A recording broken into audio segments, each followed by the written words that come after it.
Hello दोस्तों, मैं आनंद बैसला आप सभी का अपने यूट्यूब चैनल मैथ्स मैजिक आनंद बैसला पर आपका स्वागत करता हूं। दोस्तों, जैसा कि आपको पता है कि एसएससी ने अपना नोटिफिकेशन निकाल दिया है और इस बार सीजीएल में लगभग 20,000 से ज़्यादा वैकेंसी आई हैं और पैटर्न भी चेंज कर दिया है। वो सब चीज़ें आप देख चुके होंगे। उसके साथ साथ अब प्री में भी ज़्यादा टाइम नहीं रहा हुआ है, 3 महीने रहे हुए हैं। तो उसी को देखते हुए हम यहाँ पर एक बुक का सॉल्यूशन कर रहे हैं जो आपको दिखाई दे रही होगी। ये पिनाकल की एसएससी मैथ्स, इस बुक के सॉल्यूशन को हम यहाँ पे कर रहे हैं। ये बुक मेरे को, अगर मैं पर्सनली अपने लिए बताऊँ तो मुझे बहुत अच्छी लगी। रीज़न क्या था, मैंने दूसरे पर देखी थी और ये बुक भी देखी है। इस बुक में और उन बुक में अंतर क्या है, देखो उनमें भी प्रीवियस ईयर क्वेश्चन दे रखे हैं, इसमें भी प्रीवियस ईयर क्वेश्चन दे रखे हैं। लेकिन डिफरेंस कहाँ जाता है दोनों बुकों के अंदर, उन बुक में और इस बुक में, कि वहाँ पे ना सब क्वेश्चन दूसरे पब्लिकेशंस की जो बुक हैं उसमें क्वेश्चन टाइप वाइज दे रखे हैं, इसमें टाइप वाइज नहीं दे रखे। जब टाइप वाइज क्वेश्चन की बात होती है तो टाइप वाइज क्वेश्चन वहाँ पर, मेरा ऐसा मानना है, मैं अपने लिए बता रहा हूँ कि टाइप वाइज क्वेश्चन हम वहाँ अच्छे लगते हैं निकालना जब हम चीज़ों को सीख रहे होते हैं।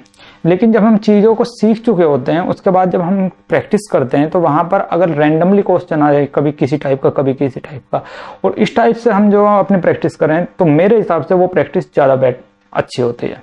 तो इसीलिए मैं इस बुक का सॉल्यूशन यहाँ करा रहा हूँ। और इस बुक के सॉल्यूशन में जो शुरुआत होगी वो होगी हमारे नंबर सिस्टम से। और नंबर सिस्टम में हमारा पहला क्वेश्चन आपको दिख रहा होगा स्क्रीन पे। अब इस क्वेश्चन को करने से पहले कुछ डिविजिबिलिटी के रूल देख लेते हैं।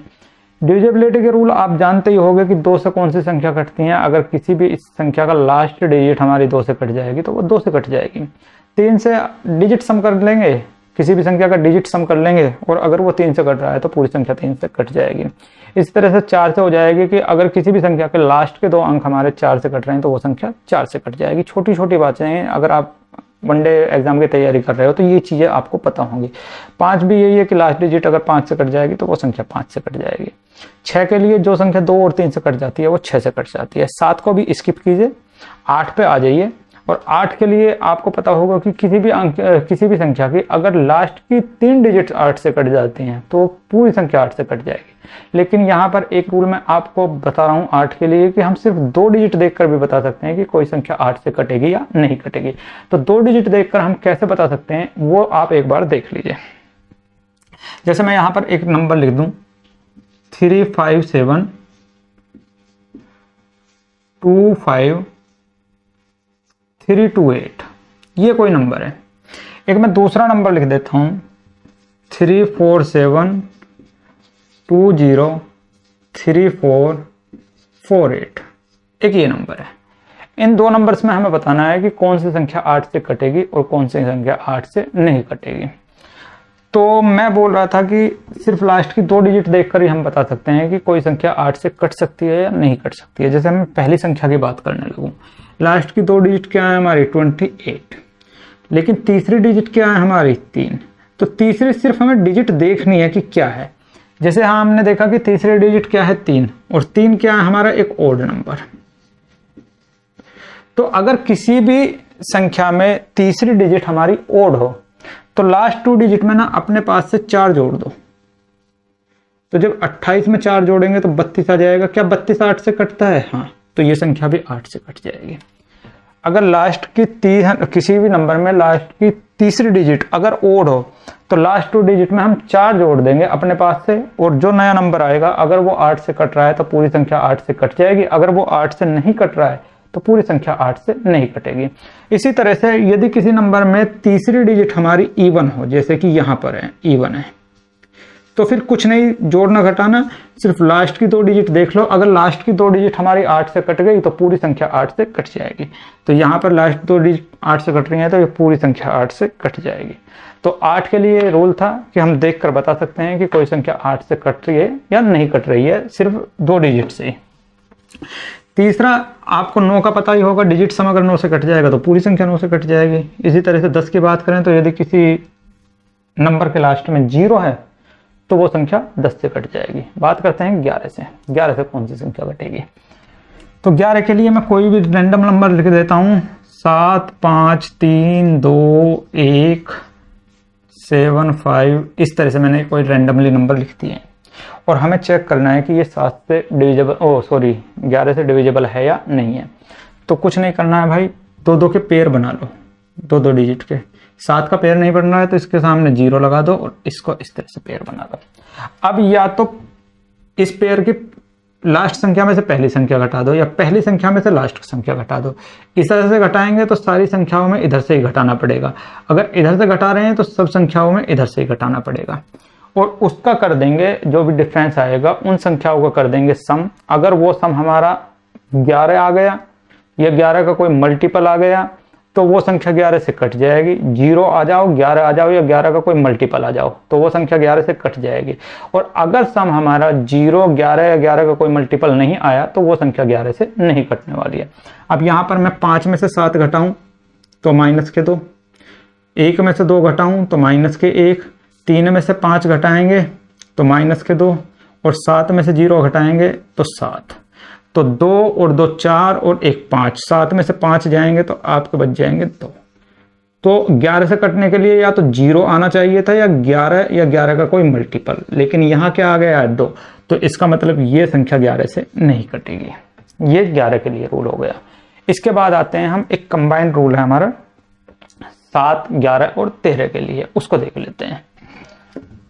7, 11 और 13 का कंबाइंड रूल क्या कहता है कि कोई संख्या है हमारी, सपोज करो 357291, ये कोई हमारी संख्या है और हमें ये चेक करनी है कि ये 7 से कटती है या ये 11 से कटती है या 13 से कटती है या नहीं कटती है। तो कैसे चेक करेंगे कि 3-3 के पेयर बना लेंगे, 3-3 के पेयर, और इस पेयर में से इस पेयर को घटा देंगे और घटाने के बाद जो भी डिफरेंस आएगा, अगर वो डिफरेंस 11 से कट रहा है तो संख्या भी 11 से कट जाएगी। अगर वो डिफरेंस 7 से कट रहा है तो संख्या भी 7 से कट जाएगी। अगर वो डिफरेंस 13 से कट रहा है तो संख्या भी 13 से कट जाएगी। तो यहाँ पे 7 में से 1 जाएगा तो 6, 15 में से 9 जाएंगे तो 6, तो क्या आ गया 66। अगर ये 66 आ गया, क्या ये 7 से कट रहा है? नहीं, तो ये संख्या 7 से नहीं कटेगी। क्या ये 11 से कट रहा है? हाँ, तो ये संख्या 11 से कट जाएगी। क्या ये संख्या 13 से कट रही है? नहीं, तो ये संख्या 13 से नहीं कटेगी। यानी कि 3-3 के पेयर बना लेंगे और 3-3 के पेयर बना के पहले पेयर से दूसरा पेयर घटा देंगे। जो भी डिफरेंस आएगा, अगर वो डिफरेंस 7 से कट रहा है तो ये संख्या 7 से कट जाएगी। अगर वो डिफरेंस 11 से कट रहा है तो ये संख्या 11 से कट जाएगी। और अगर ये डिफरेंस 13 से कट रहा है तो संख्या भी 13 से कट जाएगी। ये है हमारा कंबाइंड डिविजिबिलिटी रूल। किसके लिए? 7, 11 और 13 के लिए। बात करें कि ये आया कहां से, अगर इसकी तय में जाए तो वो भी मैं आपको बता देता हूं।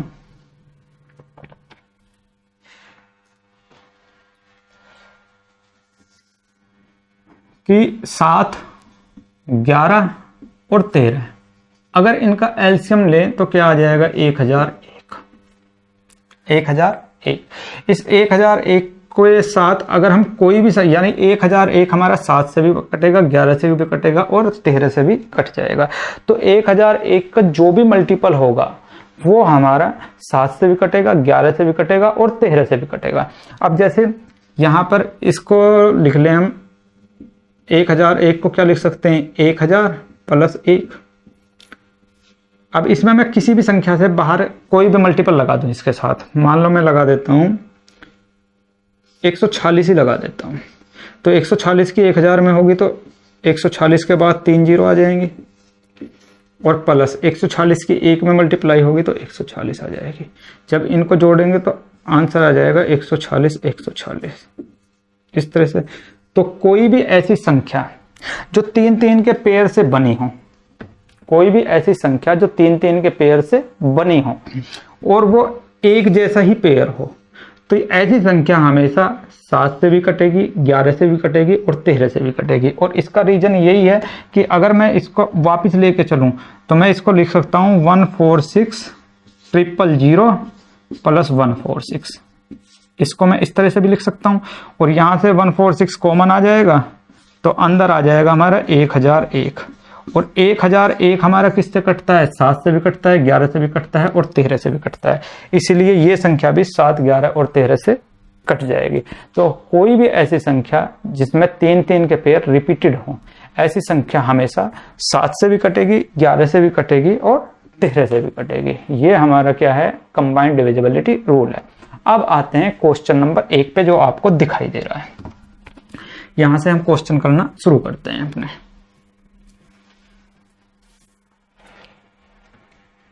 एक संख्या दे रखी है 8A 514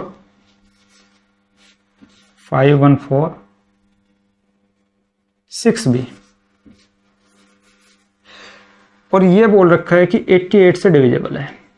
अगर ये 88 से डिविजिबल है तो इसका मतलब है ये 11 से भी डिविजिबल है और ये 8 से भी डिविजिबल है, इस बात में कोई डाउट नहीं।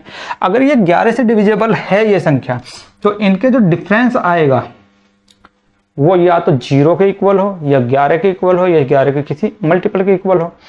तो यहाँ पर इनका डिफरेंस देख लेते हैं। तो b में से 6 जाएंगे तो ये क्या आ जाएगा b-6, 4 में से 1 जाएगा तो 3, 5 में से a जाएगा तो 5-a और 8 में से यहाँ 0 लगा देते हैं। 8 में से 0 गए तो 8 और इनका सम कर देते हैं भाई। और ये इक्वल किसके होने चाहिए? 11, 0 या 11 के। अब 11 कब लेंगे? जब इनका सम हमारा 11 से ज़्यादा आ जाएगा, और अगर 11 से कम आएगा तो इक्वल क्या ले लेंगे? 0 ले लेंगे। तो यहाँ देखो भाई 8 और 5 13, 13 और 3 16, 16 में से 6 जाएंगे 10, तो ये आ जाएगा 10 प्लस b और माइनस a और इक्वल क्या हो जाएगा आपका 11। 10 इधर पहुंच जाएगा तो माइनस हो जाएगा, तो b माइनस a की वैल्यू क्या आ जाएगी हमारी 1। और यही हमसे क्वेश्चन में पूछ रखा है कि b माइनस a की वैल्यू क्या होगी। तो इस तरह से इजीली इस क्वेश्चन को कर लेंगे। 11 के डिविजिबिलिटी रूल पे था, कोई हार्ड क्वेश्चन ऐसा नहीं था। नेक्स्ट क्वेश्चन पे आते हैं हम, क्वेश्चन नंबर 2। क्वेश्चन नंबर 2 क्या कह रहा है कि यदि 7 अंकों की संख्या क्या दे रखी है? x है, 8 है, 9 है, 4 2y और 4, और ये आपकी डिविजिबल है 56 से।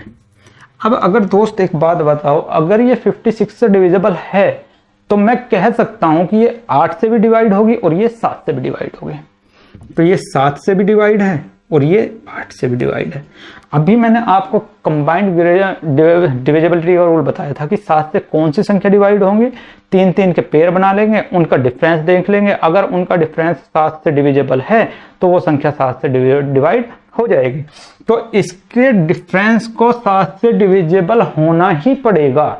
अगर इसके डिफरेंस को 7 से डिविजिबल होना पड़ेगा तो ये 8 9 4, 3-3 के जब हम पेयर बना रहे हैं इस तरह से, और इसमें से मैं 2y4 ये मैं घटा दूं तो 4 में से 4 जाएगा तो 0 और 8 में से 2 जाएंगे तो 6, और ये यहां पर कोई ना कोई डिजिट आएगी, और जो भी डिजिट आएगी वो ऐसी आनी चाहिए कि ये हमारा 7 से कट जाए पूरा का पूरा।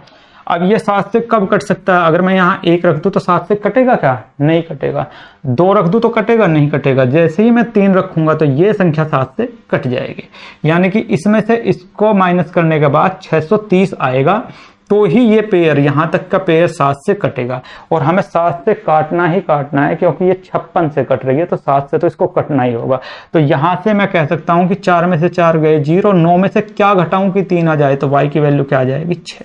तो यहाँ से हमें पता चल गया कि y की वैल्यू क्या आ जाएगी? 6। y की वैल्यू 6 आते के साथ ही इतनी संख्या हमारी 7 से कट गई। अब जब ये इतनी संख्या 7 से कट गई, अब ये हमारा पार्ट रहा हुआ है, ये हमें 7 से डिवाइड करना है। अब अगर इसको 7 से डिवाइड करना है तो x की वैल्यू क्या रखूं कि 7 से डिवाइड हो जाए?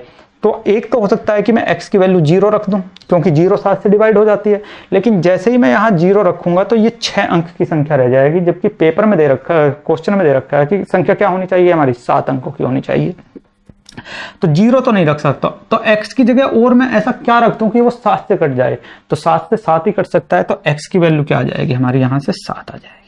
अब कुछ नहीं है कि x का स्क्वायर करना है और प्लस 6 कर देना है, तो आपका 7 का स्क्वायर 49 और 6 55, तो आंसर कितना आ जाएगा इसका? आपका 55 आ जाएगा।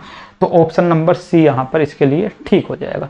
बाकी आप इस तरह से भी कर सकते थे कि 8 से चेक करके y की वैल्यू निकालते, उस तरह से भी कर सकते थे। नेक्स्ट क्वेश्चन पे आओ। क्वेश्चन नंबर 2 के बाद क्वेश्चन नंबर 3। अब यहाँ पे क्वेश्चन आ गया हमारा नंबर ऑफ फैक्टर्स का। तो नंबर ऑफ फैक्टर्स के बारे में पहले थोड़ा सा जान लेते हैं, उसके बाद इस क्वेश्चन को करेंगे। जैसे कि मैं बोलने लगूं कि 2 के क्या फैक्टर हो सकते हैं, तो आप बोलोगे कि 2 के फैक्टर का मतलब ऐसी संख्या जो 2 को पूरा पूरा काट दे। तो ऐसी कौन कौन सी संख्या जो 2 को पूरा पूरा काट दे? तो आप बोलोगे कि ऐसी संख्या एक तो 1 है, एक 2 है। मैंने कहा बहुत अच्छे। मैं बोलने लगूँ कि 4 के फैक्टर बताओ भाई, कि 4 के फैक्टर क्या होंगे। तो मैं पूछ रहा हूँ 4 के फैक्टर का मतलब है मैं ऐसी संख्या पूछ रहा हूँ जो 4 को पूरा पूरा काट दे। तो आप बोलोगे कि एक तो संख्या 1 हो जाएगी, एक 2 से भी पूरा कट जाएगा, और एक ये खुद 4 से भी पूरा कट जाएगा। मैंने कहा बहुत अच्छे। मैंने बोला 27 के फैक्टर बताओ कि क्या हो सकते हैं। तो आपने बोला कि 27 1 से कटेगा, फिर 2 से नहीं कटेगा, 3 से कटेगा, फिर 4 से नहीं कटेगा, 5 से नहीं कटेगा, 6 से नहीं कटेगा, 7 से नहीं कटेगा, 8 से भी नहीं कटेगा, फिर 9 से कटेगा, 10 से नहीं कटेगा, 11 12 13 14 15 16 किसी से नहीं कटेगा, और लास्ट में जाकर किससे कट जाएगा? 27 से कट जाएगा। तो 27 के कितने फैक्टर आ गए? 1 2 3 4। 4 के कितने फैक्टर आ गए? 1 2 3। 2 के कितने फैक्टर आ गए? 1 2। इसी तरह से मैं बोलने लगूं कि चलो भाई 20 के फैक्टर बताओ कि 20 के कितने फैक्टर होंगे। तो 20 के फैक्टर का मतलब है हम ऐसी संख्या ढूंढ रहे हैं जो 20 को पूरा पूरा काट दे। तो ऐसी संख्या क्या हो सकती है हमारी? 1 हो जाएगी, 2 से भी कट जाएगा, 3 से नहीं कटेगा, 4 से कट जाएगा, 5 से कट जाएगा, 6 से नहीं कटेगा, 7 से नहीं कटेगा, 8 से भी नहीं कटेगा, 9 से नहीं कटेगा, फिर 10 से कट जाएगा, और फिर 20 से कट जाएगा। तो ये संख्या हो गई हमारी ऐसी जो 20 को पूरा पूरा काट देंगे, यानी कि 20 के फैक्टर ये हो गए हैं।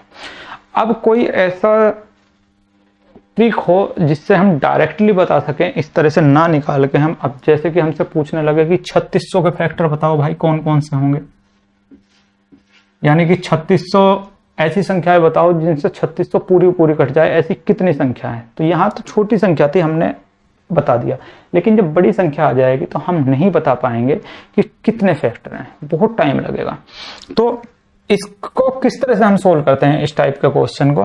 तो सबसे पहले हम क्या काम करते हैं कि जिस भी संख्या के हमें फैक्टर निकालने हैं, जैसे कि 2 के फैक्टर निकालने हैं, 4 के फैक्टर निकालने हैं, 27 के फैक्टर निकालने हैं, 20 के निकालने हैं, या 3600 के निकालने हैं, जिस भी संख्या के हमको फैक्टर निकालने हैं उसको ना आप प्राइम नंबर में तोड़ लीजिए।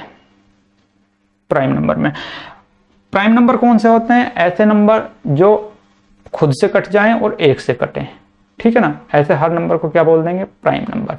लेकिन या दूसरी भाषा में ये बोल सकते हैं कि ऐसे नंबर जिनके केवल और केवल 2 ही फैक्टर हों, एक तो वो खुद हो और एक 1 हो, और दोनों फैक्टर अलग अलग हों। जैसे किसको बोल देंगे हम प्राइम नंबर? जैसे 2 है, 2 के 2 ही फैक्टर हैं, एक 1 है और एक 2 है, इससे अलग इसके और कोई भी फैक्टर नहीं है, इसीलिए ये क्या है? हमारा एक प्राइम नंबर है। यानी कि प्राइम नंबर ऐसी संख्या होती है जिसके सिर्फ दो और दो ही फैक्टर होते हैं, एक तो संख्या खुद और एक, और दोनों फैक्टर अलग अलग होने चाहिए। ये दोनों फैक्टर अलग अलग हैं, इसीलिए एक हमारी प्राइम नंबर नहीं है। क्योंकि आप यहां पर कहने लगो कि एक भी तो ऐसी संख्या है जिसका एक फैक्टर 1 है और एक खुद है। तो मैंने कहा कि हाँ, इसके 2 फैक्टर हो गए, एक तो 1 हो गया और एक संख्या खुद हो गई। लेकिन प्राइम नंबर के लिए एक शर्त और है कि ये जो 2 फैक्टर हैं ये दोनों अलग अलग होने चाहिए। जैसे कि यहाँ 2 फैक्टर हैं, दोनों के दोनों क्या हैं? अलग अलग। लेकिन यहाँ दोनों के दोनों फैक्टर अलग अलग नहीं है, इसीलिए एक को हम कभी भी प्राइम नंबर नहीं मानते हैं। तो सबसे छोटा जो प्राइम नंबर है वो क्या है? हमारा 2 है। 2 के बाद जैसे 3 को देख लें, 3 के भी सिर्फ 2 ही फैक्टर हैं, 1 और 3, और दोनों फैक्टर अलग अलग हैं, इसीलिए ये भी हमारा एक प्राइम नंबर है। इसी तरह से अगर बात करने लगे 4 की, तो 4 के कितने फैक्टर हो जाएंगे? 1 2 और 3, 4। अब यहां पर 4 के कितने फैक्टर हो गए हैं? 3। तो ये हमारा एक प्राइम नंबर नहीं है, क्योंकि प्राइम नंबर के लिए फिर याद रखना कि कोई भी नंबर तभी प्राइम नंबर हो सकता है जब उसके केवल और केवल 2 ही फैक्टर हों, और 2 फैक्टर भी कौन से हों? एक तो 1 हो, एक वो खुद हो, और दोनों फैक्टर अलग अलग हों। इसीलिए हमारा एक प्राइम नंबर नहीं है, और बाकी ये 2 3 5 ये हमारे क्या है? प्राइम नंबर है। तो जब हम नंबर ऑफ फैक्टर्स निकालते हैं, तो नंबर ऑफ फैक्टर्स निकालने के लिए हम सबसे पहले संख्या को प्राइम नंबर में कन्वर्ट कर लेते हैं। अब जैसे यहाँ पर प्राइम नंबर में ये तो कन्वर्ट है ही, और इसकी पावर देखते हैं कितनी है? 1। तो 2 की पावर 1, प्राइम नंबर की पावर कितनी हो गई? 1। तो इसके फैक्टर कितने हो जाएंगे, जो भी पावर है उसमें अपनी तरफ से 1 जोड़ दो तो इसके टोटल फैक्टर कितने हो जाएंगे 2। यहाँ भी देख रहे हो आपकी टोटल फैक्टर कितने हैं 2। जैसे 4 के मुझे फैक्टर निकालने हैं तो 4 को पहले प्राइम नंबर में बदलूंगा तो 4 को क्या लिख सकता हूं मैं 2 की पावर 2। तो 2 की पावर 2 का मतलब क्या होगा, इसके कितने फैक्टर होंगे, जितनी इसकी पावर है उसमें 1 और जोड़ दो, ऐड कर दो तो इसके नंबर ऑफ फैक्टर्स कितने आ जाएंगे 3। यहां आप देख सकते हो कि इसके नंबर ऑफ फैक्टर्स कितने हैं 3। जैसे मुझे 27 का देखना है तो 27 को पहले ना प्राइम नंबर में चेंज करते हैं तो 27 को हम लिख सकते हैं 3 की पावर 3 और 3 हमारा एक प्राइम नंबर है। तो इसके टोटल फैक्टर कितने हो जाएंगे, जितनी पावर है उसमें 1 ऐड कर दो तो 4। तो 27 के कितने फैक्टर हो गए 4, 1 2 3 4। तो इस तरह से हम नंबर ऑफ फैक्टर्स बता सकते हैं। जो भी नंबर दे रखा है पहले उसको प्राइम नंबर में कन्वर्ट करेंगे, फिर उनकी जितनी भी पावर आएगी उसमें अपने पास से 1 एक्स्ट्रा ऐड करेंगे और मल्टीप्लाई कर देंगे और वो हमारा आंसर आ जाएगा। 1 ऐड क्यों करते हैं, क्योंकि एक फैक्टर 1 है जो हम काउंट नहीं करते हैं। बेसिकली रूप से इसका मतलब ये है, 2 की पावर 1 का मतलब ये है कि 2 की पावर 0 और 2 की पावर 1। तो 2 की पावर कुछ भी हो, किसी की भी पावर कुछ भी हो, इसका मतलब क्या होता है 1 और 2 की पावर 1 का मतलब क्या है 2। तो इसके ये 2 फैक्टर हैं। उम्मीद करता हूँ ये बात समझ में आ रही होगी। जैसे कि मुझे 20 के फैक्टर बताने हैं कि 20 के टोटल कितने फैक्टर हैं, तो 20 को पहले ना प्राइम नंबर में चेंज कर लेते हैं। तो इसको लिख सकते हैं हम 2 की पावर 2 गुणा 5 की पावर 1। अब यहाँ पर नंबर ऑफ फैक्टर क्या हो जाएंगे, पावर कितनी है 2 में 1 अपनी तरफ से ऐड, मल्टीप्लाई पावर कितनी है 1 में अपनी तरफ से ऐड, तो 3 दूनी 6। तो टोटल कितने फैक्टर हो जाएंगे 20 के 6। काउंट कर सकते हो 1 2 3 4 5 और 6। तो 20 के टोटल कितने फैक्टर आ जाएंगे 6। तो इस तरह से हम फैक्टर्स निकालते हैं कि नंबर ऑफ फैक्टर्स कितने हैं। अब चलते हैं क्वेश्चन के ऊपर। अब यहां पे हमें एक चीज तो समझ में आ गई कि अगर किसी प्राइम नंबर की पावर 1 है तो उसके फैक्टर कितने होंगे हमारे 2। अगर किसी प्राइम नंबर की पावर 2 है तो उसके फैक्टर कितने होंगे हमारे 3। यानी कि जितनी पावर है उससे 1 ज्यादा क्या होंगे उसके फैक्टर होंगे। अब यहाँ पे ये सवाल बिल्कुल इजी हो गया है। बोल रहा है P Q R और S 3 सटीक गुणनखंडों वाली धनात्मक प्राकृतिक संख्याएं हैं। फिक्स है कि उनके 3 ना फैक्टर हैं।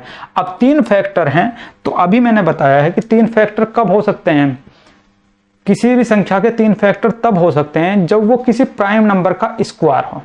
क्योंकि मान लेते हैं ये कोई प्राइम नंबर है और इसकी पावर 2 है तो इसी का तो फैक्टर 3 आएंगे, क्योंकि इसमें 1 जोड़ देंगे तो 3। तो हम बोल सकते हैं कि 3 फैक्टर उसी संख्या के हो सकते हैं, 3 फैक्टर उसी संख्या के हो सकते हैं जो किसी प्राइम नंबर का परफेक्ट स्क्वायर हो। यानी कि 3 फैक्टर सिर्फ और सिर्फ किसी स्क्वायर नंबर के ही हो सकते हैं और किसी के नहीं हो सकते, क्योंकि स्क्वायर नंबर में ही पावर 2 होगी और अगर पावर 2 होगी तो फैक्टर कितने आ जाएंगे हमारे 3 आ जाएंगे। और स्क्वायर भी किसका होना चाहिए, किसी प्राइम नंबर का स्क्वायर होना चाहिए। अब सबसे पहले हम देखते हैं कि सबसे छोटा प्राइम स्क्वायर क्या है, तो आप बोलोगे कि 4। तो 4 क्या किसी प्राइम नंबर का स्क्वायर है, तो आप बोलोगे कि हाँ बिल्कुल है, 2 का स्क्वायर है और 2 हमारी प्राइम नंबर है। फिर इसमें नेक्स्ट क्या हो जाएगा 9 क्या किसी प्राइम नंबर का स्क्वायर है, आप बोलोगे कि बिल्कुल 3 का स्क्वायर है और 3 हमारी एक प्राइम नंबर है। नेक्स्ट परफेक्ट स्क्वायर क्या होगा 16 किसका स्क्वायर है, तो आप बोलोगे कि 4 का। लेकिन 4 क्या एक प्राइम नंबर है, नहीं, तो इसलिए 16 हम नहीं लेंगे, ये हम नहीं ले सकते। हम सिर्फ वो ही संख्या लेंगे हम सिर्फ वो ही संख्या लेंगे जो किसी प्राइम नंबर का स्क्वायर हो, क्योंकि जो किसी प्राइम नंबर का स्क्वायर होगा उसी के 3 फैक्टर हो सकते हैं। जैसे यहां पर 4 के पावर 2, अब ये हमारा प्राइम नंबर नहीं है तो इसके कितने फैक्टर हो जाएंगे, तो इसको 4 को क्या लिख सकते हैं हम 2 की पावर 2 और गुना 2 हो जाएंगे, यानी कि 2 की पावर 4। 16 को ये भी तो लिख सकते हैं 2 की पावर 4 और 2 की पावर 4 का मतलब है इसके कितने फैक्टर हो जाएंगे 4 और 1 5। लेकिन क्वेश्चन में हमें दे रखा है कि हमें 5 फैक्टर वाली संख्या नहीं लेनी है, हमें सिर्फ लेनी है 3 फैक्टर वाली संख्या। तो यहां इसीलिए मैं आपको बता रहा हूं कि 3 फैक्टर वाली संख्या केवल और केवल तभी हो सकती है जब वो किसी प्राइम नंबर का स्क्वायर हो। तो 9 हो गई, 9 के बाद 16 नहीं ले सकते, 16 के बाद 25। क्या 25 किसी प्राइम नंबर का स्क्वायर है, बिल्कुल है। तो नेक्स्ट संख्या क्या हो सकती है हमारी 25, क्योंकि ये किसका है हमारा 5 का स्क्वायर है और 5 हमारा क्या है एक प्राइम नंबर है। उसके बाद 36, 36 6 का है, तो 36 के जो है 3 फैक्टर नहीं हो सकते। फिर 49, 49 हमारा एक प्राइम नंबर है, प्राइम नंबर का स्क्वायर है 7 का, तो इसके भी सिर्फ और सिर्फ 3 फैक्टर हो सकते हैं। 49 के बाद आ जाता है हमारा 64, तो क्या 64 एक प्राइम नंबर का स्क्वायर है? नहीं। 8 का 8 हमारा एक प्राइम नंबर नहीं है, तो 64 के 3 हमारे 64 के 3 ही गुणनखंड नहीं हो सकते, 64 के नहीं हो सकते। 64 के बाद हमारा 81 9 का है, वो भी प्राइम नंबर नहीं है। फिर 100 है, वो भी हमारा प्राइम नंबर नहीं है। फिर हमारा 121 है, 121, और ये किसका है हमारा 11 का स्क्वायर, तो 121 हो सकता है। लेकिन क्वेश्चन में पहले ही दे रखा है कि ये जो 4 संख्या है PQRS, वो उनमें से 2 संख्या तो 2 डिजिट की है और 2 संख्या 1-1 डिजिट की है, तो ये तो 3 डिजिट की आ गई, तो ये तो होगी नहीं। तो हमारी जो संख्या आ गई वो आ गई हमारी 4, 9, 25 और 49। ये ऐसी संख्याएं हैं जिनके सिर्फ और सिर्फ 3 ही हमारे फैक्टर हैं। अब इसके बाद दो बोल रखा है कि क्यों बड़ा है P से, और P और Q हमारी 2 डिजिट की हैं, और क्यों बड़ा है P से, तो ये हमारी Q हो गई और ये P हो गई, 2-2 डिजिट की। और 2 संख्याएं हमारी 1-1 डिजिट की हैं, वो कौन सी हो गई हमारी ये, और इनका नाम क्या है R और S। लेकिन यहाँ भी एक कंडीशन दे रखी है कि R बड़ा है S से, यानी कि बड़े वाली संख्या R हो गई और छोटे वाली संख्या क्या हो गई, S हो गई। अब हमने को PQRS की वैल्यू पता चल गई। अब क्वेश्चन में दे क्या रखा है P minus Q minus R, तो P की वैल्यू कितनी है 25 minus Q 49 minus 1 upon R कितना दे रखा है आपको 9 और माइनस S कितना दे रखा है 4। तो यहाँ सोल्व करेंगे तो 49 से 50, 50 में से 25 जाएंगे तो माइनस के 25 और बटा 5, और जब इसको डिवाइड करेंगे तो माइनस के 5 आ जाएगा आंसर। लेकिन आंसर दे रखा है किसमें, S की फॉर्म में, और S की वैल्यू क्या है हमारी 4, तो इस 5 को हम लिख सकते हैं माइनस के 4 माइनस के 1, और 4 की जगह क्या लिख देंगे माइनस के S और माइनस के 1, और यही हमारा क्या हो जाएगा आंसर आ जाएगा। तो इस क्वेश्चन के लिए ऑप्शन नंबर ए यहाँ पर ठीक हो जाएगा। नेक्स्ट क्वेश्चन पर चलते हैं, क्वेश्चन नंबर 4 के ऊपर।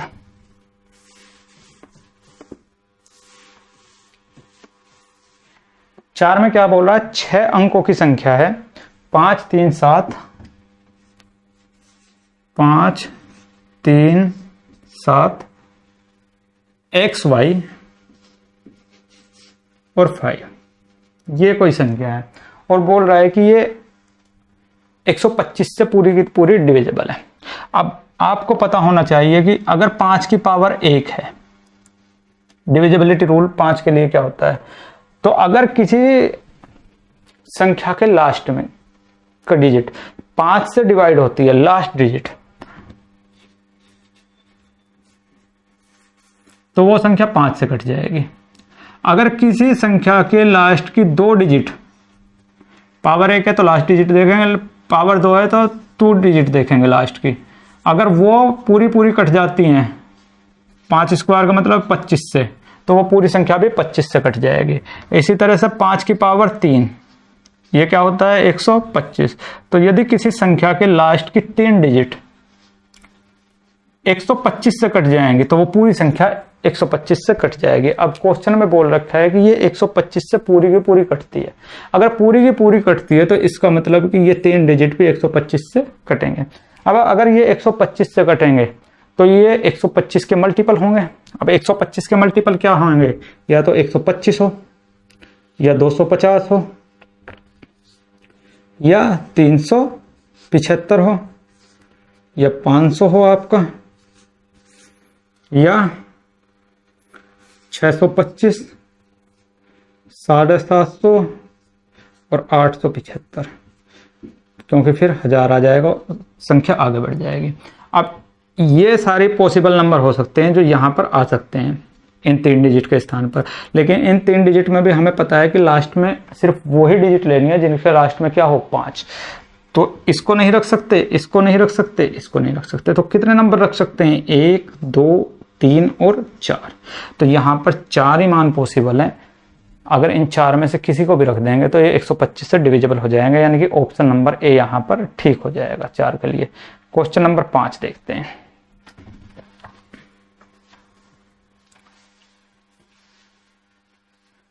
क्वेश्चन नंबर 5 क्या कह रहा है, जब एक संख्या m को 7 से विभाजित किया जाता है तो शेषफल 6 प्राप्त होता है। कोई संख्या है m और इसको मैं 7 से भाग करूं तो रिमाइंडर कितना हो रहा है 6। तो मैं आपसे पूछने लगूं कि मुझे वो छोटी से छोटी संख्या बता दीजिए जो 7 से भाग करने के बाद 6 रिमाइंडर देती हो। तो आप बोलोगे कि ऐसी संख्या तो इन दोनों को जोड़ देंगे, 7 और 6 13, तो ऐसी संख्या तो सिर्फ 13 है मास्टर साहब जी, जिसको हम 7 से भाग करेंगे तो रिमाइंडर कितना बच जाएगा 6 बच जाएगा। अगर ऐसी सबसे छोटी संख्या 13 है तो उसके बाद बोल रहा है यदि m के वर्ग को 7 से विभाजित कर दें, ये हमारी वैल्यू आ गई m, तो m का वर्ग क्या हो जाएगा 169, इसका स्क्वायर करेंगे। और बोल रहा है कि अगर इसको 7 से विभाजित कर दें तो अब शेषफल कितना होगा। तो भाई कर लो 7 से 7 दूना 14, कितना बच गया आपका 2 और 7 × 21 और 7 × 4 = 28, तो रिमाइंडर कितना बच गया आपका 1। तो आंसर कितना आ जाएगा आपका 1। तो ऑप्शन नंबर बी यहाँ पर क्वेश्चन नंबर 5 के लिए ठीक हो जाएगा। क्वेश्चन नंबर 6 पे आ जाते हैं। क्वेश्चन नंबर 6 क्या बोल रहा है, 400 और 700 के बीच कितनी संख्याएं 5 से 6 से और 7 से विभाज्य हैं। मतलब 5 से भी कटती हो, 6 से भी कटती हो और 7 से भी कटती हो। तो ऐसी संख्या कौन सी हो सकती है जो 5 से भी कट जाए, 6 से भी कट जाए और 7 से भी कट जाए, छोटी से छोटी।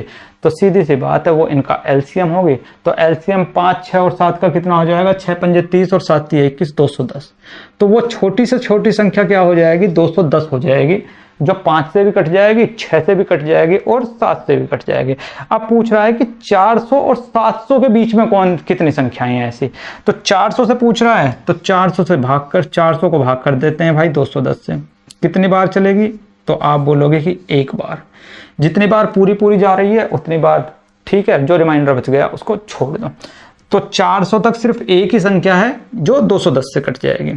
फिर ये 400 से पहली है, 400 तक की है, हमको 400 और 700 के बीच में बताना है। तो 700 तक कितनी संख्या हो जाएंगी जो 210 से कटेंगे, तो इसको भाग कर देंगे 210 से, तो कितनी बार चल जाएगी 3 बार। तो 400 तक तो 1 है, 700 तक 3 है, तो इनके बीच में कितनी हो जाएगी, तो 3 में से 1 जाएंगे तो 2। तो 2 ऐसी संख्या हो जाएंगी 400 और 700 के बीच में जो 5, 6 और 7 तीनों से कट जाएंगे। यानी कि ऑप्शन क्या हो जाएगा आपका, ऑप्शन नंबर ए यहां पर ठीक हो जाएगा। नेक्स्ट क्वेश्चन, क्वेश्चन नंबर 7 पे आ जाओ भाई।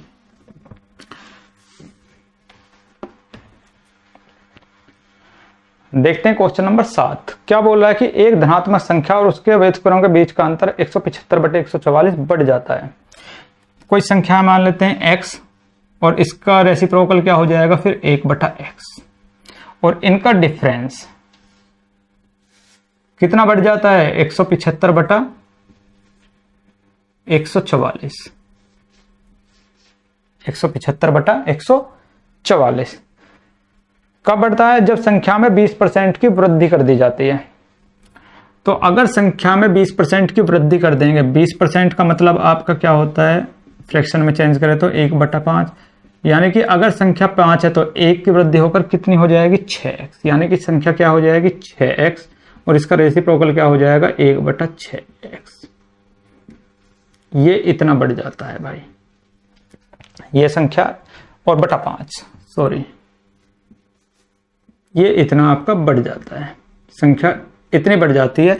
तो इनके रेसिप्रोकल का जो डिफरेंस है वो 175/144 बढ़ जाता है। अब यहां से इसको सोल्व करो भाई, तो सोल्व करेंगे तो x की मल्टीप्लाई इसमें होगी तो x² - 1/x multiply 175/144 equal 36x² -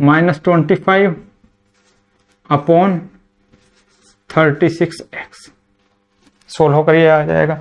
इस x से भाई ये x गया, अब 12 से काट लेते हैं, 12 कम 12, 12 दूनी 24, और नहीं 12 से नहीं कटेगा यार, 6 से कट जाएगा, 6 दूनी 12, 2 6 चौका 24 और 6 पंजा 30। ठीक, अब और कुछ तो नहीं कर सकते। अब इसकी मल्टीप्लाई इसमें करेंगे और इसकी मल्टीप्लाई इसमें होगी, तो 5 पंजा 25 का 5 और 7 पंजे 35 और 2 37 और 5 एक 5 और 3 8, तो ये 875 हो गया। इसकी मल्टीप्लाई में हो गया तो 875 एक्स स्क्वायर माइनस 875 बराबर 36 चौका 144 का 4 का और 36 दूनी 72, 72 और 14 86 एक्स स्क्वायर और माइनस 25 चौका 100 और 25 दूनी 50 और 10 60 600।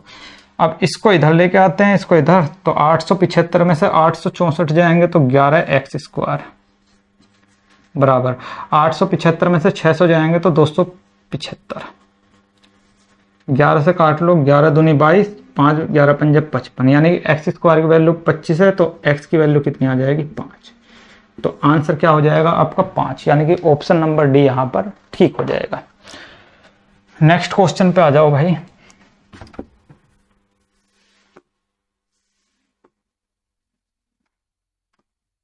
सात के बाद क्वेश्चन नंबर 8, गुणनखंड दे रखे हैं 30 की पावर 5 गुणा 24 की पावर 5।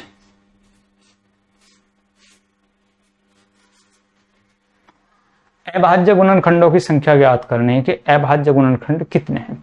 तो मैंने बताया था जब भी हमें नंबर ऑफ फैक्टर्स निकालने होते हैं तो क्या काम करते हैं कि इनको ना प्राइम नंबर में तोड़ लेते हैं। तो 30 को प्राइम नंबर में तोड़ेंगे तो 2 गुणा 3 गुणा 5, 5 या 15 दूनी 30 की पावर 5 और मल्टीप्लाई 24, 8 या 24, 8 को लिख सकते हैं हम 2 की पावर 3 गुणा 3 और इसकी पावर कितनी हो जाएगी 5।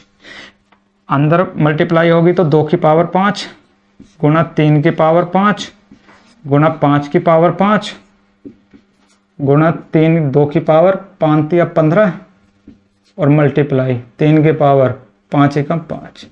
अब ये सारे के सारे क्या हमारे प्राइम नंबर ही हैं, तो टोटल कितने फैक्टर हो जाएंगे 15 और 5 20 और 5 25 और 5 30 और 5 35।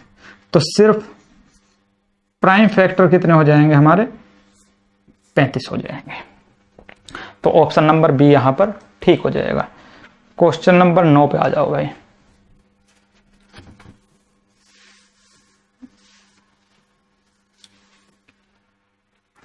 दो की पावर 20 प्लस 1, इसको कोई संख्या मान लेते हैं x डिवाइड कर रही है पूरी की पूरी। तो बोल रहा है कि इन चार ऑप्शंस में से वो कौन सा ऑप्शन है जिसको x डिवाइड कर दे। अगर एक बात बताओ, मैं बोल रहा हूं कि 12 को 4 डिवाइड करता है, कितनी बार 3 बार।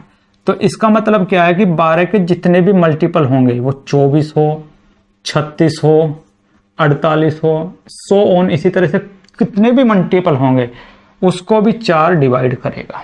यानी कि अगर कोई संख्या किसी संख्या को डिवाइड कर रही है तो उस संख्या के जितने भी मल्टीपल होंगे वो सब भी उस संख्या से डिवाइड होंगे।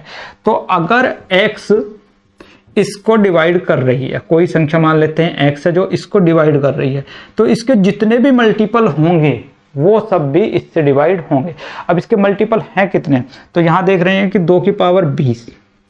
तो ऐसी कोई जिसके मल्टीपल 20 का मल्टीपल आपको सिर्फ एक ही देख रहा होगा, ऑप्शन नंबर डी 2 की पावर 60 प्लस 1। तो अगर कोई संख्या इसको डिवाइड कर रही है तो वो संख्या 2 की पावर 60 प्लस 1 को भी डिवाइड करेगी। तो आंसर क्या हो जाएगा आपका डी ठीक हो जाएगा। वैसे भी ये a की 3 प्लस b की 3 लिख सकते हैं इसको, और a की 3 प्लस b की 3 को जब खोलेंगे तो एक फैक्टर तो आ जाएगा a प्लस b और दूसरा आ जाएगा a square plus b square plus ab। वहां से भी पता चल रहा है कि इसका एक फैक्टर ये है। तो इसलिए जो संख्या इसको डिवाइड करेगी वो इसको भी डिवाइड कर देगी। तो ऑप्शन नंबर डी यहां पर ठीक हो जाएगा। क्वेश्चन नंबर 10 पे आ जाओ। क्वेश्चन नंबर 10 को एक बार सोल्व करने से पहले सिर्फ ओरली करके देख लेते हैं। अगर इस टाइप का क्वेश्चन कभी भी पेपर में आए तो एक बार ओरली भी उसको करके देख लेना चाहिए। अब जैसे बोल रहा है कि 7 की पावर 81, 7 की पावर 82 और 7 की पावर 83 पूरी तरह से कौन सी संख्या विभाजित कर देगी। तो जो भी संख्या विभाजित करेगी वो 7 से पूरी की पूरी कटेगी। अब इन सारे ऑप्शंस में देख लीजिए कि 7 से कौन सी संख्या घट रही है। 399 7 से कटती है क्या? 7 पंजा 35, 4 बच जाएंगे 49, 7 सत्ते 49 कट जाएगी। दूसरा है 389, 7 पंजे 35, 3 बच जाएंगे 39 हो जाएगा, नहीं कटती। तीसरा है 7 पंजे 35, 3 बच जाएंगे 37 रह जाएगा, नहीं कटती। फोर्थ है 7 पंजे 35, 4 बच जाएंगे 47 हो जाएगा, नहीं कटती। एक ही ऑप्शन ऐसा है जो 7 से कट रहा है, 399 इसका आंसर हो जाएगा। इस तरह से इसको बिना कॉपी पेन, बिना पेन उठाए ऐसे ही कर सकते हैं। लेकिन अगर इसको बिल्कुल बेसिक तरीके से करते हैं तो वो किस तरह से करेंगे वो आप देख लीजिए। बोल रखा है कि 7 की पावर 81 प्लस 7 की पावर 82 प्लस 7 की पावर 83, ये है। जब इस टाइप का क्वेश्चन हो तो जो भी पावर सबसे कम है उस पावर को कॉमन ले लेते हैं। तो 7 की पावर 81 यहां पर कॉमन ले लेते हैं। अब 7 की पावर 81 आ गए तो यहां तो 1 ही बच गया, यहां 81 बाहर आ गया तो 7 की पावर 1 बच गई, यानी कि 7 ही बच गया। यहां 83 में से 81 पावर बाहर आ गई है तो यहां 2 पावर बच गई है, तो 7 की पावर 2 का मतलब क्या है 49। तो 49 एक 50 और 7 57, तो 7 की पावर, अब 57 तो ऑप्शन में है नहीं, तो 7 की पावर 80 लिख सकता हूं उसको, और एक जो 7 बचेगा उसको मैं इस तरह से लिख सकता हूं 7 गुना 57। अब इन दोनों की मल्टीप्लाई क्या होगी, 7 7 49 के 9 का, और 7 पंजे 35 और 4 39, तो आंसर आ जाएगा हमारा 399, यानी कि ऑप्शन नंबर ए यहाँ पर ठीक हो जाएगा। इस तरह से भी हम इसको कर सकते हैं। नेक्स्ट क्वेश्चन पे आते हैं भाई। क्वेश्चन नंबर 9 10 के बाद क्वेश्चन नंबर 11 पे आ जाओ। डायरेक्ट फॉर्मूला है 1 3 5 7 1 + 3 + 5 + 7 और +2 2n-1 तक जा रही है ये सीरीज। अर्थमेटिक प्रोग्रेशन समांतर श्रेणी का ये क्वेश्चन है। और क्या है क्वेश्चन कि सारी अभाज्य संख्या, सारी विषम संख्याओं का योग हमसे पूछ रहा है कि क्या होगा। और जब भी इस टाइप का क्वेश्चन आता है, सारी विषम संख्याओं का जो योग होता है वो क्या होता है, फॉर्मूला हमेशा n²। तो आंसर क्या आ जाएगा n², यानी कि ऑप्शन नंबर सी ठीक हो जाएगा। इसी तरह मिलते जुलते कुछ फॉर्मूले हैं जो आपको याद होने चाहिए। जैसे ये तो सम के, विषम के लिए हो गया। अगर सम की सीरीज हो 2 + 4 + 6 और इसी तरह तक, कहाँ तक 2n तक, तो क्या इनका सम क्या हो जाएगा, तो इसका सम होता है n+1। अगर इस तरह से सीरीज हो कि 1 का स्क्वायर + 2 का स्क्वायर + 3 का स्क्वायर और +100 इसी तरह तक जा रहे हो n के स्क्वायर तक, तो इसका होता है n+1 2n+1 और /6। अगर क्यूब में हो 1 की क्यूब + 2 की क्यूब + 3 की क्यूब और 100 इसी तरह से n की क्यूब तक, तो इसके लिए फॉर्मूला होता है आपका n+1/2 और इस सब का होल स्क्वायर। ये आपको याद होने चाहिए फॉर्मूले। तो डायरेक्ट फॉर्मूला पे है, ऑप्शन नंबर सी यहां पर ठीक हो जाएगा। क्वेश्चन नंबर 12 पे आ जाओ भाई।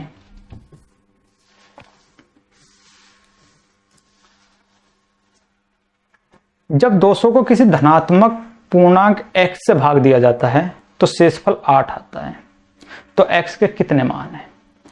अब एक बात बताओ, शेषफल 8 आ रहा है, अगर मैं 8 हटा दूं तो पूरा पूरा कट जाना चाहिए, फिर तो कोई शेषफल नहीं आना चाहिए। तो 200 में से अगर मैं 8 हटा दूं तो 192 आ जाएगा। तो जो संख्या 200 से भाग करने पर मान लेते हैं x है वो संख्या, और 8 रिमाइंडर दे रही थी, अगर मैं इसमें से 8 घटा दूं तो उसी संख्या को अगर x से 192 से भाग कराएंगे तो वो पूरी की पूरी काट देगी। और 192 को कौन संख्या पूरी पूरी काट सकती हैं, जो इसके फैक्टर होंगे। अब देख लेते हैं 192 के कितने फैक्टर होंगे। तो अभी मैंने आपको बताया है कि फैक्टर निकालना, नंबर ऑफ फैक्टर्स कैसे निकालते हैं। 192 को ना प्राइम नंबर में तोड़ लेते हैं, तो कैसे तोड़ेंगे, तो ये आ जाएगा 16 गुणा 16 × 16 16 दूनी 32, यानी कि 16 गुणा 112 लिख सकते हैं 192 को। और 16 को क्या लिख सकते हैं 2 की पावर 4, और 12 को क्या लिख सकते हैं 2 की पावर 2, 4 × 12 और गुना 3। तो टोटल नंबर हो फैक्टर क्या हो जाएंगे, 2 की पावर 4 और 2 कितने हो जाएंगे 6 और गुना 3 की पावर 1। तो अब मैं टोटल नंबर ऑफ फैक्टर्स पूछने लगूं तो 6 जमा 1 मल्टीप्लाई 1 जमा 1 यानी कि 7 दूनी 14। तो 14 ऐसी संख्याएं हैं जो 192 को पूरा पूरा काट सकती हैं, लेकिन हमें 14 की 14 नहीं लेनी, हमें वो संख्याएं लेनी है जो 8 रिमाइंडर शेष छोड़ दे 200 को भाग करने पर। तो 192 में हम देखेंगे कि कितनी संख्याएं ऐसी हैं जो 8 या 8 से कम हैं और जो 192 को पूरा पूरा काट रही हैं। अगर हम उनको निकाल देंगे तो फिर जो भी संख्याएं बचेंगी वो 200 से अगर उनको भाग करेंगे, 200 को उन संख्याओं से भाग करेंगे तो रिमाइंडर क्या बच जाएगा, 8 बच जाएगा। अब 192 के देख लेते हैं 8 तक कितने फैक्टर हैं जो 192 को पूरा पूरा काटते हैं। तो 1 हो जाएगा, 2 से भी कट जाएगा, 3 से भी कट जाएगा, 4 दूनी 8 4 12 4 से भी कट जाएगा, 5 से नहीं कटेगा, 2 और 3 से कट रहा है तो इसका मतलब 6 से भी कटेगा, 7 दूनी 14 5 7 से नहीं कटेगा और 8 से भी कट जाएगा। तो कितने फैक्टर हैं 8 या 8 से कम, तो 1 2 3 4 5 और 6, यानी कि इन 14 फैक्टर्स में से 6 फैक्टर ऐसे हैं जो 8 या 8 से कम है, तो उनको यहां से सब्ट्रैक्ट कर देते हैं तो फैक्टरों की संख्या कितनी आ जाएगी, 8। तो 8 ऐसी संख्या है जिनको अगर 200 से भाग कराएंगे तो वो 8 ही रिमाइंडर दे देंगे। तो इस तरह से इस क्वेश्चन को सोल्व कर लेंगे। नेक्स्ट क्वेश्चन पर आते हैं भाई। 12 के बाद आ जाओ आप क्वेश्चन नंबर 13 पर। जब एक धनात्मक पूर्णांक को d से भाग दिया जाता है तो शेषफल 15 आता है। जब इसी संख्या के 10 गुणे को d से भाग दिया जाता है तो शेषफल 6 आता है। तो d का न्यूनतम संभव मान ज्ञात कीजिए कि d का क्या मान हो सकता है। अब एक बात बताओ, अगर शेषफल 15 आ रहा है तो इसका मतलब जिस संख्या से हम भाग दे रहे हैं वो 15 से तो बड़ी होगी। जैसे मैं कहने लगूं कि मैं 13 को 4 से भाग दूं तो 4 तिया 12 और रिमाइंडर कितना बच जाएगा, 1। यानी कि रिमाइंडर हमेशा जिस संख्या से भाग देते हैं उससे छोटा होता है। रिमाइंडर हमेशा उस संख्या से छोटा होता है जिससे हम भाग देते हैं। अब अगर शेषफल 15 बच रहा है, जैसे कि यहाँ रिमाइंडर अगर 15 बच रहा होता तो इसका मतलब ये है कि जो संख्या जिस संख्या से हम भाग दे रहे हैं वो 15 से बड़ी होगी, तभी रिमाइंडर 15 बचेगा। तो हम देख रहे हैं ऑप्शन नंबर ए और बी तो खत्म, क्योंकि ये तो 15 से छोटे हैं तो ये तो ऑप्शन हो नहीं सकते। अब 2 ऑप्शन है आपके सामने, 16 और 17। अब अगर मैं संख्या 16 मान लूं, अगर मैं संख्या क्या मान लूं, 16 मान लूं जिससे हम भाग दे रहे हैं, तो मुझे एक बात बता दीजिए कि वो छोटी से छोटी संख्या क्या हो जाएगी जिसमें 16 से भाग देने पर 15 शेषफल बच जाए। तो आप बोलोगे कि ऐसी संख्या ना सिर्फ और सिर्फ 31 होगी, 16 और 15 को जोड़ देंगे 31 होगी, जिसमें अगर हम 16 से भाग दें तो रिमाइंडर कितना बच जाएगा, 15 बच जाएगा। तो मैंने संख्या क्या मान ली है, 15। अब इस संख्या का 10 गुना कितना हो जाएगा, 310। और 310 को अगर मैं 16 से भाग दूं और रिमाइंडर हमारा कितना आ जाए, 6 आ जाए क्वेश्चन के अनुसार, तो मैं बोल सकता हूं कि ऑप्शन नंबर सी हमारा ठीक हो जाएगा, यानी कि वो संख्या क्या हो जाएगी, हमारी 16 हो जाएगी। अब 16 को इससे भाग करते हैं तो 16 एकम 16 कितने बच गए, 15, 150 और 16 निम्मा 144 और रिमाइंडर कितना बच गया, 6। तो हमारे क्वेश्चन की जो शर्त है उसको सेटिस्फाई कर रहा है, तो हमारा ऑप्शन नंबर सी यहाँ पर ठीक हो जाएगा क्वेश्चन नंबर 13 के लिए। नेक्स्ट आ जाओ 13 के बाद क्वेश्चन नंबर 14 पे। यदि 6 अंकों की संख्या 4 7 9 और XYZ और बोल रहा है कि ये 7 से भी, 11 से भी और 13 से भी डिवाइड होती है, तो हमें y + z भाग x का मान किसके बराबर होगा ये निकालना है। अब मैंने अभी आपको क्लास के शुरुआत में बताया था 7 11 13 का कंबाइंड डिविजिबिलिटी रूल, कि अगर कोई संख्या हमारी 3 3 के पेयर में है और वो पेयर एक ही जैसे हैं, वो पेयर एक ही जैसे हैं, तो वो संख्या हमारी हमेशा 7 से भी कटेगी, 11 से भी कटेगी, 13 से भी। जैसे कि 135 एग्जाम्पल में मैंने आपसे बताया था, तो ये संख्या हमेशा किससे कटेगी, 7 से भी कटेगी, 11 से भी कटेगी, 13 से भी कटेगी। तो ये अगर मैं 3 3 के पेयर बनाऊं तो इस संख्या को कटने के लिए यहाँ 4 7 9 होना जरूरी है, तो ये हमारी 7 11 13 से कटेगी। तो x की वैल्यू क्या हो जाएगी, 4, y की वैल्यू क्या हो जाएगी 7 और z की वैल्यू क्या हो जाएगी 9। अब पूछ क्या रहा है y प्लस z, y और z यानी कि ये 9 और 7 16 और भाग किससे करना है x से यानी कि 4 और भाग होकर आ जाएगा 4 आंसर। तो ऑप्शन नंबर कौन सा ठीक हो जाएगा आपका बी यहाँ पर क्वेश्चन नंबर 14 के लिए ठीक हो जाएगा। आते हैं क्वेश्चन नंबर 15 पे। क्वेश्चन नंबर 15 क्या कह रहा है कि निम्न में से कौन सबसे छोटा है। अब इस टाइप का क्वेश्चन आप देखिए 401 और 399 में डिफरेंस कितना है 2, 101 99 में डिफरेंस कितना है 2, 301 299 में डिफरेंस कितना है 2 और 201 और 199 में डिफरेंस कितना है 2। जब इस टाइप का क्वेश्चन हो तो जो सबसे बड़ा होता है वो ही सबसे छोटा होता है। तो सबसे बड़ी संख्या कौन सी है 401 माइनस 399, तो ये ही सबसे छोटी हो जाएगी और हमसे सबसे छोटा ही पूछा है तो ऑप्शन नंबर ए यहाँ पर ठीक हो जाएगा। ऐसा क्यों होता है वो मैं आपको बता देता हूँ। 401 रूट के अंदर माइनस रूट के अंदर 399 और इसका मैं परिमेयकरण कर देता हूं। परिमेयकरण करने के लिए यहां पर रूट में 401 प्लस रूट में 399 से ऊपर नीचे गुणा कर दूं भाई। किसी को कोई आपत्ति तो नहीं होगी इस चीज से, नहीं होनी चाहिए। अब ये हमारा a माइनस बी और a प्लस बी का सूत्र हो गया यानी कि a square minus B square. a square क्या हो जाएगा 401, b स्क्वायर क्या हो जाएगा 399। 401 में से 399 जाएंगे तो क्या आ जाएगा हमारा 2 और बटे अप्रोक्स ही ले लेता हूं इसको। 401 किसका स्क्वायर है तो किसके नजदीक है तो आप बोलोगे कि 20 के, प्लस 399 में भी 400 के अप्रोक्स है 20 यानी कि कितना आ गया हमारा 2/40। ये कितना आ गया हमारा 2/40।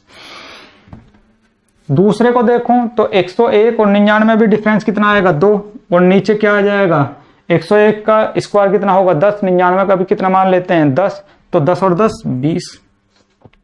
तीसरा क्या आएगा हमारा, इनमें भी डिफरेंस 2 का है और नीचे 300 और 299, तो 300 किसके करीब है आपका 300 किसके करीब है यानी कि 16 17 18 मान लो, तो 18 और 18 36, 17 के नजदीक है फिर भी 18 मान लो 36। और फिर चौथा क्या है हमारा 2/201 14 के करीब है, तो 14 और 14 28 मान लो। ये लगभग में आ गए आंसर। तो 2 का हिस्सा हो रहा है 40 बार, 2 का हिस्सा हो रहा है 20 बार, 2 का हिस्सा हो रहा है 36 बार, 2 का हिस्सा हो रहा है 28 बार, तो कौन सबसे कम हिस्से में टूटेगा। तो आप बोलोगे कि अगर 2 को 40 हिस्सों में तोड़ेंगे तो ये सबसे कम में टूटेगा, तो इसीलिए ये सबसे छोटी हो जाएगी। इसीलिए ऐसा क्वेश्चन सिर्फ देखते के साथ ही होते हैं। इसका ऑप्शन नंबर ए यहाँ पर ठीक हो जाएगा। नेक्स्ट क्वेश्चन पे आ जाओ भाई। क्वेश्चन नंबर 16, मान लीजिए कि x 4 अंकों की एक संख्या है जिसमें 2 3 4 5 6 और 7 से भाग देने पर हर स्थिति में शेषफल 1 आता है। यदि x का मान 2800 से 3000 के बीच है तो x के अंकों का योग क्या होगा, ये हमसे पूछ रखा है। x के अंकों का योग क्या होगा, तो यहां पर चलो करते हैं भाई। तो सबसे पहले देख लेते हैं 2 3 4 5 6 और 7, 2 3 4 5 6 और 7। तो सबसे पहले हम ऐसी संख्या देखते हैं छोटी से छोटी जो 2 से भी कट जाए, 3 से भी कट जाए, 4 से भी कट जाए, 5 से भी कट जाए, 6 से भी कट जाए और 7 से भी कट जाए, और ऐसी संख्या इनका एलसीएम होगी। अब इन सब का एलसीएम देखने के लिए पहले देखते हैं कि इसमें कोई किसी का मल्टीपल है क्या। तो 2 का मल्टीपल 6 है, घटा दो भाई, नहीं निकालना इसका। 3 का मल्टीपल 3 6 के अंदर आ रहा है, इसको भी घटा दो। बस अब ये रह गए हैं, तो 5 चौक 20, ठीक है भाई। और ये इस तरह से कर लो, 4 को हम लिख सकते हैं 2 गुना 2 और ये 5, और ये 6 को लिख सकते हैं 2 गुना 3 और ये 7 एज इट इज ऐसे ही। तो जो डबल बार आ रहा है उसको देख लो, 2 यहाँ भी है और 2 यहाँ भी है, तो 1 2 लिखो इनकी जगह। तो और कोई तो रिपीट नहीं हो रहा है, और सबको ऐसे कैसे उतार दो, 2 गुना 5 गुना 3 और गुना 7। तो देखो भाई 5 दूनी 10 दूनी 20, 60 और 7 छंग 42, 420। तो वो छोटी से छोटी संख्या क्या आ गई, 420 आ गई है, जो 2 से भी कटेगी, 3 से भी कटेगी, 4 से भी कटेगी, 5 से भी कटेगी, 6 से भी कटेगी और 7 से भी कटेगी। अब हमको बताना है कि किसके बीच में हो, 2800 और 3000 के बीच में हो वो संख्या। तो 2800 और 3000 के बीच में हम देखते हैं कि ऐसी कौन सी संख्या है जो इसका मल्टीपल हो। तो देखो भाई 4 चौका 16, 4 पंजे 20, 4 6 4 7 28, यानी कि अगर मैं इसको 7 से मल्टीप्लाई कर दूं तो 7 0 0, 7 दूनी 14 का 4 का, और 7 चौका 28 और 1 29।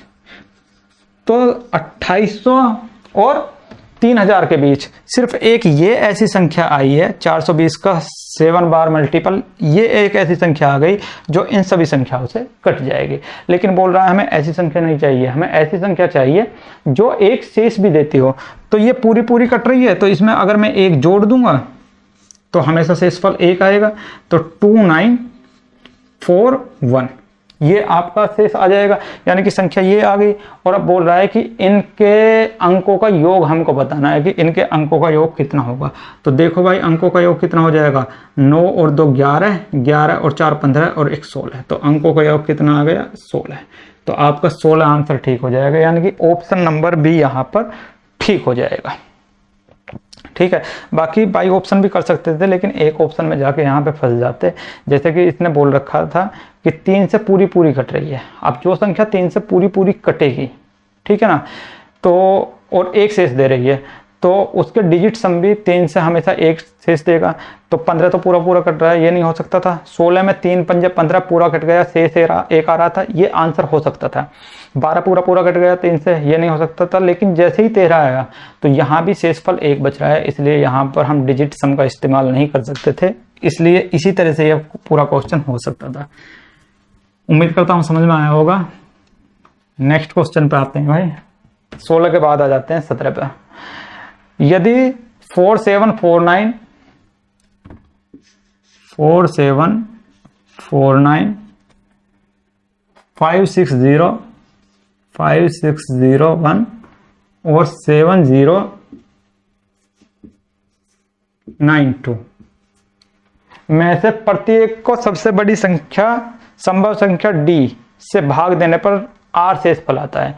डी से अगर इसको भाग करते हैं तब भी आर आता है, डी से इसको भाग करते हैं तब भी आर आता है, डी से इसको भाग करते हैं तब भी क्या आता है, आर आता है। तो डी प्लस आर का मान क्या होगा, तो डी प्लस आर, तो डी की वैल्यू निकालनी है और शेष जो भी आएगा उसकी वैल्यू, और उन दोनों को हमें सम कर देना है। अब जब भी ऐसी संख्या, अब सबसे पहले हम ऐसी संख्या देखते हैं जो इन सबको बराबर शेषफल दे। तो इसके लिए क्या तरीका है कि बड़ी संख्या में से इसको माइनस कर दो, फिर बड़ी संख्या में से इसको माइनस कर दो, फिर इसमें से इसको माइनस कर दो। तो 752 में से 12 में से 9 जाएंगे तो 3, और यहाँ पर 8 में से 4 जाएंगे तो 4, यहाँ पर 10 में से 7 जाएंगे तो आपके 3, और यहाँ आपके 6 में से 4 जाएंगे तो 2। फिर इसमें से इसको माइनस करेंगे तो 2 में से 1 जाएगा तो 1, और यहाँ 9 में से 0 जाएंगे तो 9, और 10 में से 6 जाएंगे तो 4, और 6 में से 5 जाएगा तो 1। फिर इसमें से इसको माइनस करेंगे तो 11 में से 9 जाएंगे तो 2, और यहाँ पर आपके आ जाएंगे 9 में से 4 जाएगा तो 5, और यहाँ 5 में से 15 में से 7 जाएंगे तो 8। ये करने का एलसीएम एचसीएफ का क्वेश्चन है, जब समान वो बचते हैं हमारे बराबर इक्वल रिमाइंडर बचता है, तो करने का तरीका यही है कि बड़ी संख्या में से छोटी संख्याओं को घटाओ, जो भी संख्या है इनका एचसीएफ निकालो। और एचसीएफ क्या होता है, या तो किन्हीं दो संख्याओं का डिफरेंस, ये डिफरेंस का कोई मल्टीपल, यही होता है। अब इनका डिफरेंस देखते हैं, तो 11 में से 2 जाएंगे तो आपके कितने बच जाएंगे, 9, यहाँ 8 में से 5 जाएंगे तो 3, और यहाँ 14 में से 8 जाएंगे तो 6। तो या तो वो संख्या 639 होगी या 639 का कोई मल्टीपल होगा। पहले देख लेते हैं 639 हो गया। अगर वो संख्या 639 होगी तो 639 से ये भी कटेगी, ये भी कटेगी, ये भी कटेगी। अब इससे इसको काट रहे हैं तो ये नहीं कटती है, 639 नहीं होगी। फिर 639 का कोई फैक्टर होगा, तो फैक्टर क्या है, 3 से कर लेते हैं भाई। 3 दूनी 6 और 3 एकम 3 और 3 3 9, तो 213 हो सकती है। 213 से ये कटती है क्या, कट रही है 4 बार। 213 से 7 बार कट रही है। 213 से 10 बार तो पूरा पूरा कर गई, 2130 तो कट गई 10 बार में। आगे कितना बच गया, 3, 4 में से 3 जाएगा, 1 3 कट गई, 11 बार कट गई। तो ये भी कट रही है। तो इनका HCF क्या आ गया, 213 आ गया। अब 213 से किसी भी संख्या को भाग कर लेते हैं, ऊपर 47 49 को ही कर लेते हैं।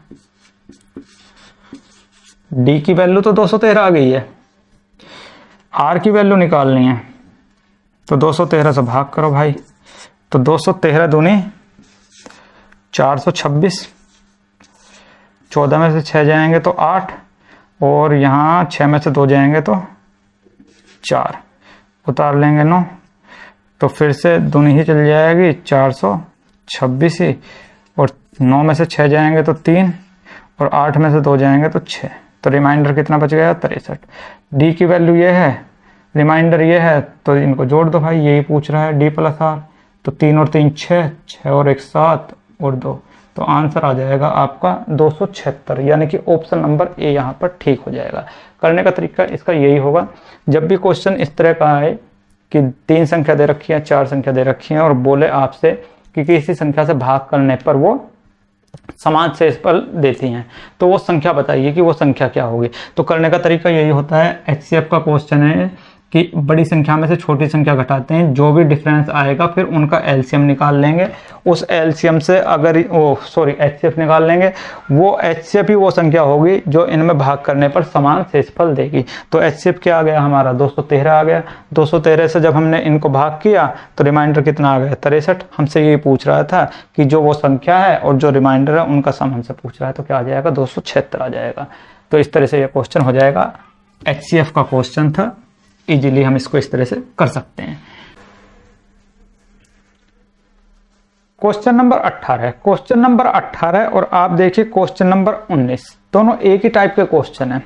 अब इनके लिए ना आपको कुछ चीजें याद रखनी पड़ेंगी भाई। GS भी तो हम याद रखते हैं, रीजनिंग के भी हम कुछ रूल्स याद रखते हैं, तो कुछ रूल्स मैथ के भी याद रख लेंगे तो कोई बुराई तो है नहीं। बाकी अगर आपको लगता है कि ये फॉर्मूले कैसे जनरेट हुए, कैसे आए, अगर आप ये सब चीज़ जानना चाहते हो तो आप कमेंट्स बॉक्स में कमेंट्स कर दीजिए। मैं एक वीडियो इसके ऊपर भी बना दूंगा कि ये फॉर्मूले कैसे जनरेट हुए थे। अब जैसे क्वेश्चन नंबर 18 है, 1000 से कम कितनी प्राकृत संख्याएं 5 या 7 से विभाज्य है लेकिन 35 से नहीं। अगर इस टाइप का क्वेश्चन आता है तो इसके लिए हमेशा याद रखना, जितने भी नंबर दे रखे हैं अपॉन 5 प्लस जितने भी नंबर दे रखे हैं अपॉन 7 माइनस 2 जितने भी नंबर दे रखे हैं और अपॉन इन दोनों की मल्टीप्लाई 7 पंजा 35, क्योंकि यहाँ 35 ही पूछ रखा है जो 35 से विभाज्य नहीं है। तो यहाँ रखेंगे फॉर्मूले में और हमारा आंसर आ जाएगा।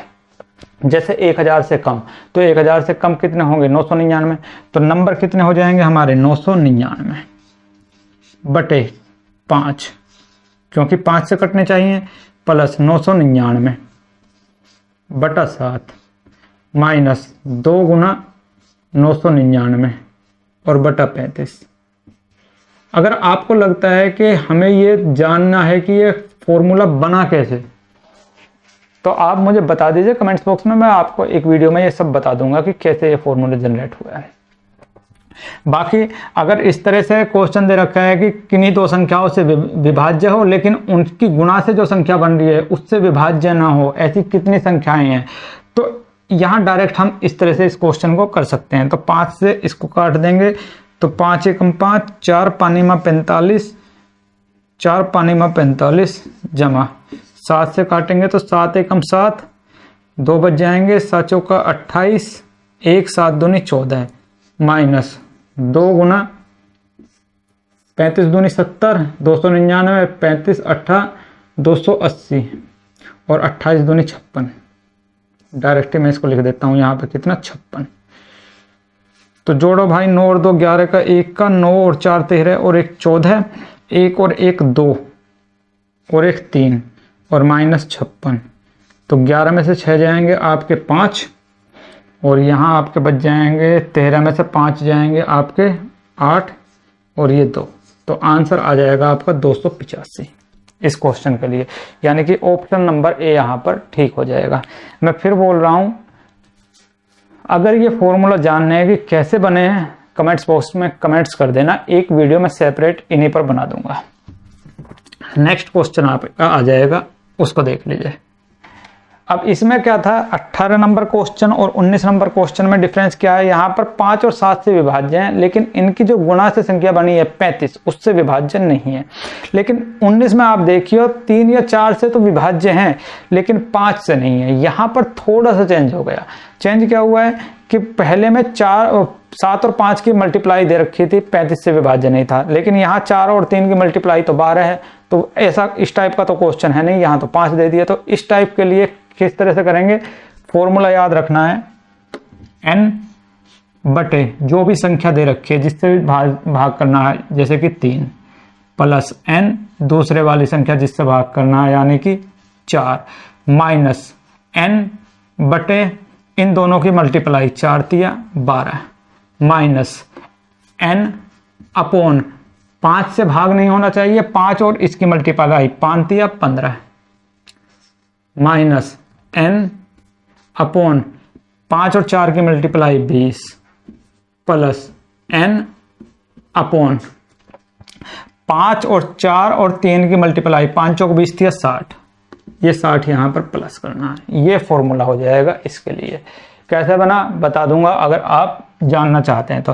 n की जगह क्या रखेंगे, 2001 बटा 3 प्लस 2001 बटा 4 माइनस 2001 बटा 12 माइनस 2001 बटे 15 माइनस 2001 बटा 20 और प्लस 2001 बटा 60। यहाँ 3 छंग 18, 3 छंग 18, 3 सत्ते 21 प्लस 4 पंजे 20 500 माइनस 12 एकम 12 8 12 छिक 72 12 छिक 72 माइनस 15 एकम 15 5 15 ती 45 15 ती 45 माइनस 100 और प्लस 6 दूनी 12 36 18 36 18। अब देखो 667 और 33 700 और 500 है 1200 माइनस 100 200 300 और 399।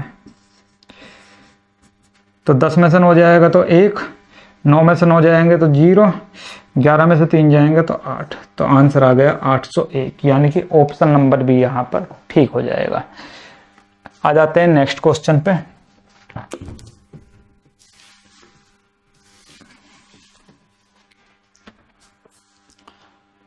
क्वेश्चन नंबर 20 क्या बोल रहा है कि एक नंबर दे रखा है 156 3241 3241 2343 2343 51 और डिविजिबिलिटी चेक करनी है 3 और 11 से। तो 3 से चेक कर लेते हैं, 5 और 1 6 कट गया, 6 कट गया, 3 कट गया, 4 2 6 कट गया, 2 1 3 कट गया, 3 कट गया, 5 और 4 कट गया, 3 कट गया, 1 बच रहा है। तो 3 से तो ये संख्या नहीं कट रही है। फिर 11 से देखते हैं। 11 से देखने के लिए 1 में से 5 जाएंगे तो माइनस के 4, 3 में से 4 जाएंगे तो -1, 3 में से 2 जाएगा तो 1, 1 में से 4 जाएंगे तो -3, 2 में से 3 जाएंगे तो -1 और 6 में से 5 जाएगा तो 1 और 1 में से 0 जाएगी तो 1। तो सम कर दो भाई इनको। अब यहाँ देखो भाई, इस प्लस से तो ये प्लस गया, इस प्लस से ये प्लस गया, आगे क्या बच गया आपका 4 और 3 7, यानी कि माइनस के 6 बच गए, और माइनस के 6 11 से नहीं कटता, तो ना तो ये 11 से कटती है संख्या और ना ही ये 3 से कटती है। तो कौन सा ऑप्शन हो जाएगा? नाइदर डिविजर बाय 3 और नॉर 11। ऑप्शन नंबर सी ठीक हो जाएगा यहाँ पे, क्वेश्चन नंबर 20 के लिए ऑप्शन नंबर सी यहाँ पर ठीक हो जाएगा। नेक्स्ट देखो 21, जब 12, 16, 18, 20 और 25 सबसे छोटी संख्या x को विभाजित करते हैं तो प्रत्येक स्थिति में 4 शेष बचता है, लेकिन x 7 से विभाज्य है। x में 1000 के स्थान पर अंक क्या होगा? एलसीएम एचसीएफ का क्वेश्चन है।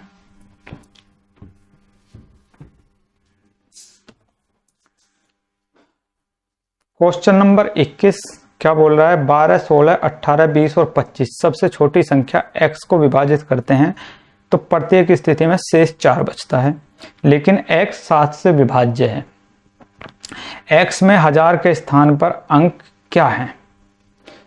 तो एलसीएम एचसीएफ का क्वेश्चन है, किस तरह से करेंगे वो देख लेते हैं। तो सबसे पहले मैं देखता हूं कि 12, 16, 18, 20 और 25 इनसे कटने वाली छोटी से छोटी संख्या क्या हो जाएगी जो इनसे कट जाए, तो वो इनका एलसीएम होगा। एलसीएम कैसे निकालते हैं? इसको तोड़ लेते हैं 4 गुना 3 में। 12 को लिख लेते हैं 4 गुना 3, 16 को क्या लिख देंगे 4 गुना 4, 18 को क्या लिख देंगे 9 गुना 2, 20 को लिख सकते हैं हम 5 गुना 4 और 25 को लिख देंगे हम 5 गुना 5। इस तरह से लिख सकते हैं। अब जो डिजिट यहाँ पर बार बार चेंज हो रही रिपीट हो रही है, उसमें से सिर्फ एक ही डिजिट लेंगे। रिपीट कौन कौन से हो रहे हैं? तो देखो भाई 4 यहाँ भी है, 4 इस 16 के अंदर भी था और 4 इस 20 के अंदर भी था, तो ये रिपीट हो रहा था 4, तो इसको ले लेंगे 4 मल्टीप्लाई। फिर 5 यहाँ भी है और 5 20 के अंदर भी था, तो ये 5 भी रिपीट हो रहा था, तो इस 5 को ले लेंगे। फिर और कोई रिपीट हो रहा है क्या? अभी नहीं, लेकिन इस 9 को हम लिख सकते हैं क्या 3 गुना 3 लिख सकते हैं। इसी तरह से इस 4 को लिख सकते हैं 2 गुना 2। ये भी खत्म, क्योंकि अब 4 को 2 गुना 2 लिख दिया और 9 को 3 गुना 3 लिख दिया। अब कोई रिपीट हो रहा है तो आप बोलोगे कि बिल्कुल यहाँ पर 3 है और यहाँ पर 3 है, तो ये रिपीट हो रहा था तो ये लिख दिया। अब और कोई रिपीट हो रहा है, आप बोलोगे कि बिल्कुल बचा हुआ है ये 2 और ये 2 रिपीट हो रहे थे, तो ये 2 भी लिख दिया। अब कोई रिपीट हो रहा है नहीं, तो अब जो बच गए हैं उनको लिखता हूं। अब बचा हुआ क्या है यहाँ पर? एक 5 तो ये बच रहा है यहाँ पे, एक 3 बच रहा है यहाँ पे और एक 2 बचा हुआ है ये। तो ये आ गया इन सब का एलसीएम। अब एलसीएम हो क्या जाएगा? 4 पंजे 20, 3 60 दूनी 120 पंजे 600, 3 1800 दूनी 3600, यानी कि एलसीएम आ गया आपका 3600। तो वो छोटी से छोटी संख्या जो 12, 16, 18, 20 और 25 से पूरी पूरी कट जाती है, वो क्या आ जाएगी हमारी 3600। लेकिन क्वेश्चन में बोल रखा है कि हमें वो छोटी से छोटी संख्या नहीं चाहिए जो इनसे पूरी पूरी कट जाए, हमें ऐसी संख्या चाहिए जो 7 से पूरी पूरी कट जाए लेकिन इन सब से 4 रिमाइंडर दे। तो 3600 तो 7 से कटना नहीं है, तो इसका मतलब 3600 को कोई ना कोई मल्टीपल 4 से 7 से कटेगा। तो हम मान लेते हैं कि ये संख्या और प्लस 4 रिमाइंडर, ये संख्या हमारी 7 से पूरी की पूरी कट जाती है। तो वो छोटी से छोटी संख्या ये आ जाएगी जो इन सब से रिमाइंडर कितना देगी 4, लेकिन 7 से ये पूरी की पूरी कट जाएगी। अब k की वैल्यू हमें निकालनी है कि k की वैल्यू क्या हो सकती है। अब इस 3600 को मैं क्या लिख सकता हूं? तो मैं इसको लिख सकता हूं कि 3500 के प्लस 100 के, और 100 के को भी क्या लिख सकता हूं? 100 के में से 98 के तो हमारा क्या हो जाएगा? कट ही जाएगा 7 से, तो क्या बच जाएगा हमारा 2 के और प्लस 4 और अपॉन 7। तो अब मैं यहां देख रहा हूं कि 7 से ये भी पूरा कट रहा है, 7 से ये भी पूरा कट रहा है। अब ये हमको 7 से काटनी है। अब इसको 7 से काटने के लिए k की वैल्यू क्या रखूं? अगर k की वैल्यू 1 रखूंगा तो 2 एकम 2, 4 और 2 6, 7 से नहीं कटेगा। 2 रखने पर 2 तो 4, 4 और 4 8 नहीं कटेगा। 3 रखने पर 3 दूनी 6, 6 और 4 10 नहीं कटेगा। 4 रखने पर 4 दूनी 8 और 4 12 नहीं कटेगा। 5 रखने पर 5 दूनी 10, 10 और 4 14, तो ये कट जाएगा। तो k की वैल्यू क्या आ जाएगी हमारी? यहाँ से 7 आ जाएगी, सॉरी 5 आ जाएगी। अगर k की वैल्यू 5 आ जाएगी तो इसमें रख दो भाई k की वैल्यू 5 रखने पर, तो 36 पंजे 180 और बाद में कितने जीरो आ जाएंगी? 2 जीरो और प्लस 4, ये 4। तो वो संख्या क्या आ गई, जो इन सब से भाग देने पर तो कितना रिमाइंडर देगी 4, लेकिन 7 से भाग देने पर पूरी की पूरी कट जाएगी, तो वो ये संख्या आ गई। और इसमें हमारा क्या पूछ रहा है, हजार के स्थान पर, तो इकाई, दहाई, सैकड़ा और हजार के स्थान पर क्या अंक है हमारा 8, तो आंसर क्या हो जाएगा 8, यानी 21 का बी हमारा बिल्कुल ठीक हो जाएगा। 22 पे आ जाओ भाई, क्वेश्चन नंबर 22।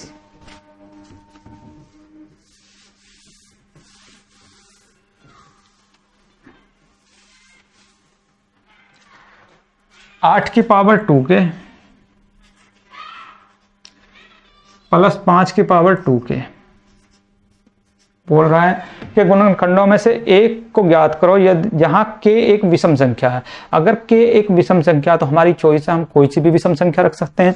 तो विषम संख्या में एक भी विषम संख्या है तो एक रख दूंगा, तो क्या हो जाएगा 8 की पावर 2 प्लस 5 की पावर 2, ये एक गुणनखंड हो जाएगा। 88 64, 5 15 25, 64 और 25 89, तो आंसर कितना आ जाएगा 89। तो ऑप्शन नंबर कौन सा, डी यहाँ पर ठीक हो जाएगा क्वेश्चन नंबर 22 के लिए। आ जाते हैं क्वेश्चन नंबर 23 पर। जैसे ही उसने बोला कि k एक विषम संख्या, हमारी मर्जी, हम कुछ भी रख सकते हैं भाई। 22 के बाद 23 पे मान लीजिए कि x बराबर 633 की पावर 24 है, माइनस 277 की पावर 38 है, और प्लस 266 की पावर 54 है। तो यूनिट डिजिट हमें बतानी है कि यूनिट डिजिट क्या होगी। देख रहे हो विनोद, यूनिट डिजिट पे भी क्वेश्चन आते हैं। तो हमें पता है 3 की पावर 24 है, तो इसको 4 से भाग कर लेते हैं, तो पूरा पूरा कट गया, तो 3 की पावर 4 ही निकाल लेते हैं, इससे हमें कोई मतलब नहीं है। माइनस यहाँ पर 4 से भाग करेंगे, 4 में 36 यानी कि 2 बच जाएगा, तो 7 की पावर 2 ही निकाल लेंगे, प्लस 6 की पावर कितनी भी हो हमेशा 6 ही रहती है। तो 3 की पावर 4 का मतलब है यूनिट डिजिट क्या हो जाएगी 1, क्योंकि 3 तिया 9 और 3 तिया 9, 9 की मल्टीप्लाई करेंगे 81, यूनिट डिजिट 1 आ जाएगी। माइनस 7 49, यूनिट डिजिट क्या आ जाएगी 9 और प्लस 6, तो 6 और 1 7, 9 में से 7 जाएंगे तो माइनस के 2, और यूनिट डिजिट माइनस में हो नहीं सकती। जब भी कभी यूनिट डिजिट माइनस में आ जाए तो इसमें अपने तरफ से प्लस 10 कर दो। क्यों करते हैं, क्योंकि जब भी हम कैरी लेके आते हैं तो 10 ही कैरी लेके आते हैं, तो 10 में से 2 जाएंगे तो 8, तो आंसर क्या आ जाएगा 8। तो 23 का हो जाएगा ऑप्शन नंबर डी यहाँ पर ठीक हो जाएगा। क्वेश्चन नंबर 24 पर आ जाते हैं।